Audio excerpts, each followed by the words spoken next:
سبيل الدموع سبيل مريح تنهدى يا صاحي كي تستريح وبث الدعاء.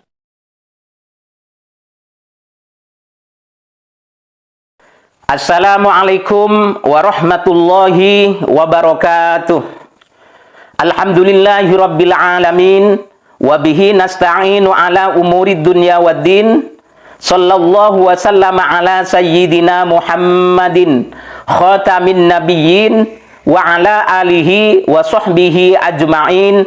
Wa la hawla wa la quwwata illa billahil aliyyil azim. Amma ba'du. Hadirin wal hadirat online, kaum muslimin wal muslimat yang dimuliakan Allah Subhanahu wa ta'ala.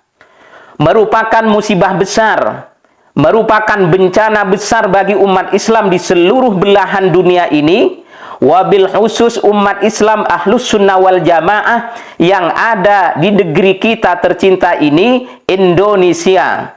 Dengan munculnya, dengan hadirnya sebuah kelompok, sebuah golongan yang mengaku pengikut salaf sejati, akan tetapi sering berkhianat, sering mencampakkan, sering menentang pendapat ataupun fatwa daripada ulama salaf itu sendiri.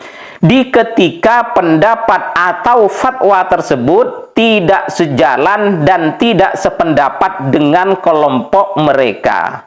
Mereka merasa dan mengaku paling sunnah, sehingga umat Islam yang di luar kelompoknya, sehingga umat Islam yang bukan golongannya dengan mudahnya dibid'ah-bid'ahkan, disesat-sesatkan, bahkan dikafir-kafirkan. Makanya sebagian umat Islam mensifati kelompok itu dengan sebutan takfiri. Lalu siapakah golongan tersebut?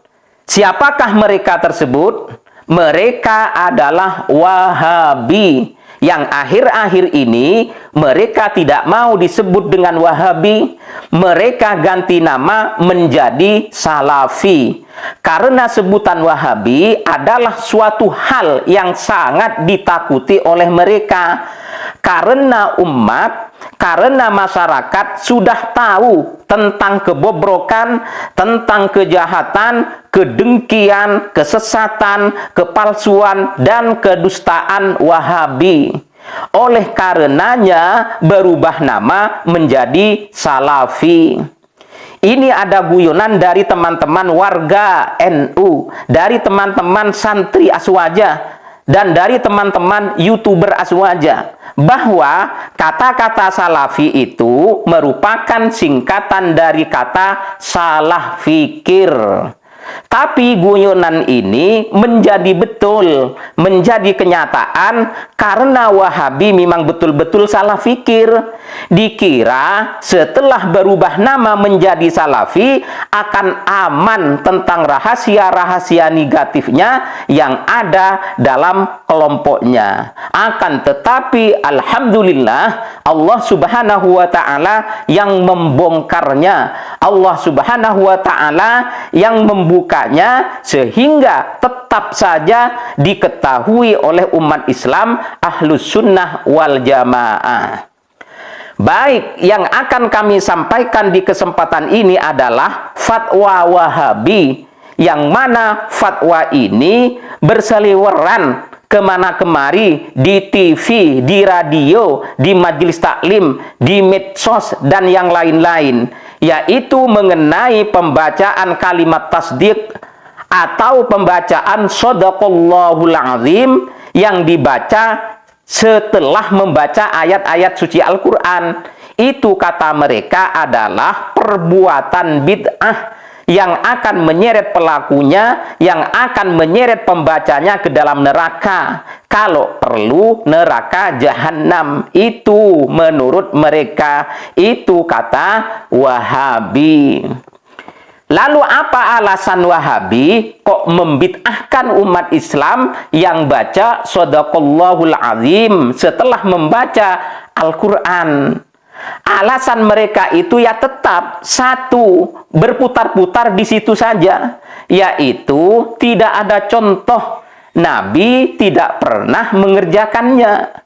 Padahal para ulama terdahulu sering menyampaikan bahwa ajaran Islam atau disyariatkannya sesuatu dalam Islam atau diperbolehkannya melakukan sesuatu dalam Islam seringkali tidak ada contoh, yakni Nabi tidak mengerjakan. Seperti diperbolehkannya makan daging dari binatang dhab.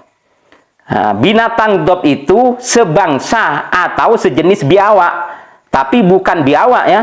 Nah, kadal yang besar, kadal gurun Arab. Jadi dhab itu dihalalkan, diperbolehkan untuk dimakan atau dikonsumsi oleh umat Islam. Padahal Nabi tidak pernah mencontohkan, artinya Nabi tidak pernah makan daging dhab. Karena memang beliau tidak suka, akan tetapi beliau diam, tidak melarang di ketika seorang sahabat makan daging dhab pas di depan beliau, pas di hadapan beliau. Maka dengan diamnya Nabi, dengan tidak melarangnya Nabi itu merupakan dalil atas kebolehan makan daging dhab. Ya, walaupun alasan Wahabi itu sebenarnya gak nyambung, yang pada akhirnya ya menyeret analogi saya ikut-ikutan juga gak nyambung.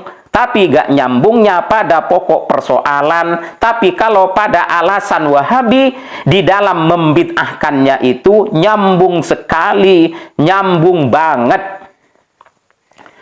Jadi jelasnya bahwa orang yang membaca Shadaqallahul Azim setelah membaca ayat-ayat suci Al-Quran itu tidak bid'ah, itu boleh dilakukan. Karena orang yang melakukan itu sedang mengungkapkan keyakinan hatinya, sedang mengungkap pengakuan dirinya bahwa kitabullah itu, bahwa ayat-ayat suci Al-Quran itu, bahwa kalimat-kalimat Allah itu betul-betul benar adanya, betul-betul sempurna dan mutlak kebenarannya. Dan ini insya Allah sudah selaras dan sejalan dengan surah Al-An'am ayat 115. Wa tammat kalimatu rabbika sidqan wa adla. Dan telah sempurna firman Tuhanmu yaitu Al-Quran dengan benar dan adil.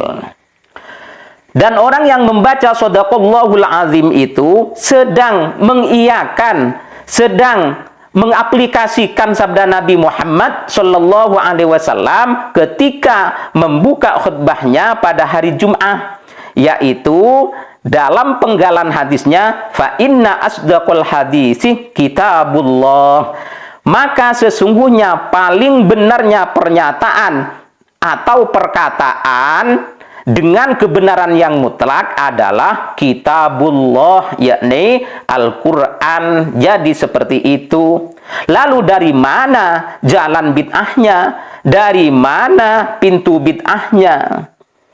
Tidak ada dari kalangan ulama, kiai, guru, ustadz, santri yang mengatakan itu perbuatan bid'ah kecuali Wahabi.